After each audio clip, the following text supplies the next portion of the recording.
গ্রীষ্মকালীন রক্ত সংকট মেটাতে মুখ্যমন্ত্রী মমতা বন্দ্যোপাধ্যায়ের নির্দেশে রাজারহাট গোপালপুর বিধানসভার বিধায়ক অদিতি মুন্সির উদ্যোগে ও দমদম ব্যারাকপুর সাংগঠনিক জেলা তৃণমূল যুব কংগ্রেস সভাপতি দেবরাজ চক্রবর্তীর তত্ত্বাবধানে বিধাননগর পৌর নিগম ২৬ নম্বর ওয়ার্ডের পৌরপিতা সুশোভন মণ্ডলের প্রচেষ্টায় অরুণনগর অরুণ স্মৃতি সংঘের ক্লাব প্রাঙ্গণে পালিত হলো এক রক্তদান মহোৎসব। উপস্থিত ছিলেন দেবরাজ চক্রবর্তী ও সমস্ত পৌর প্রতিনিধিগণ।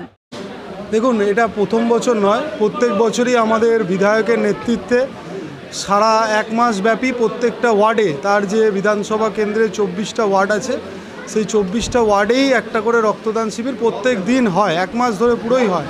এবং রাজনৈতিক সংগঠন আমাদের যেগুলো আছে, যেগুলো সাব ব্রাঞ্চেস আছে, তারাও করে, তো আমরাও তার মধ্যে করি। এবারে আমি ভাগ্যবান যে আমার ওয়ার্ডে এরকম একটা ক্লাব আছে যারা এগিয়ে এসছে। এই সময় সরকারের পাশে থাকা উচিত। যত ব্লাড ব্যাঙ্কগুলো রক্ত থাকবে, মানুষ তত উপকার হবে, সেই কথাটা মাথায় রেখে এখানে কোনো রাজনীতি নয়, কিছুই নয়, খালি মানুষের পাশে থাকার একটু প্রচেষ্টা, বিধায়কের হাতকে শক্ত করার এইটুকুনি প্রচেষ্টা। এটা লাস্ট বিধায়ক যবের থেকে এসছেন, যে সাল থেকে জিতেছেন তবের থেকে, এটা প্রায় ৩.৫-৪ বছর ধরে এটা চলছে।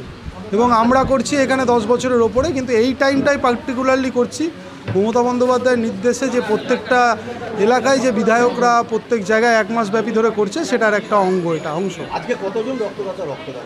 অলরেডি আমার কাছে যা খবর আছে 33 না 32ও দিয়ে দিয়েছে। আশা করি এই সংখ্যাটা 50 কি 55 দাঁড়াবে। শুধু রক্তদান নয়, সারা বছর জুড়েই আমাদের কিছু না কিছু সমাজসেবামূলক কাজ হতেই থাকে। তার মধ্যে যেমন আমরা প্রত্যেক বছর আমরা আরও একটা রক্তদান শিবির করি, যেখানে আমরা হ্যান্ডিক্যাপ যারা থাকে তাদেরকে কিছু দেওয়ার চেষ্টা করি।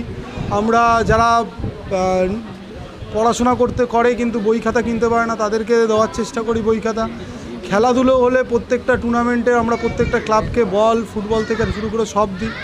এবং স্পেশালি যারা দীর্ঘদিন ধরে কোনো রোগে ভুগছে বা কিছু হচ্ছে, আমরা একটা ফান্ড করে রেখেছি, সেইখান থেকে টাকা নিয়ে আমরা তাদেরকে দিই, যাতে তাদের অপারেশন বা কিছু একটা করে নেওয়া যায়। যারা মানে রক্তের কোনো বিকল্প হয় না, এরাও বুঝতে পেরেছে। এবং আমি নিজেও আজকে দেব, আমি যেখানেই ক্যাম্প হয় বছরে 2 বার করে দেওয়ার চেষ্টা করি। তো এরা জানে যে কিছু না সমাজের জন্য কিছু না করতে পারি, রক্তটা যদি আমি দিতে পারি, অন্যর যদি কাজে লাগে, এই মানসিকতা নিয়ে এরা দিচ্ছে। আমার নাম সুশোভন মণ্ডল মাইতি। আজকে ২৬ নম্বর ওয়ার্ড এই রক্তদান শিবির আয়োজন করেছে। এই রক্তদান শিবিরে মূলত যার নেতৃত্বে এই রক্তদান শিবির সংগঠিত হয়েছে, এই ওয়ার্ডের পৌর প্রতিনিধি সুশোভন মণ্ডল মাইতি অবশ্যই এই ক্লাবের সহযোগিতা নিয়ে এই রক্তদান শিবির সংগঠিত হয়েছে। ক্লাবের প্রত্যেক সদস্যকে আমার শুভেচ্ছা, কৃতজ্ঞতা, অভিনন্দন জানাই। তার সাথে সাথে উপস্থিত আছেন মঞ্চে পার্শ্ববর্তী ওয়ার্ডের পৌর প্রতিনিধি পূর্ণিমা নস্কর সহ প্রাক্তন পৌর প্রতিনিধি বিকাশ নস্কর, উপস্থিত সমরদাতা সহ দেবনাথ সহ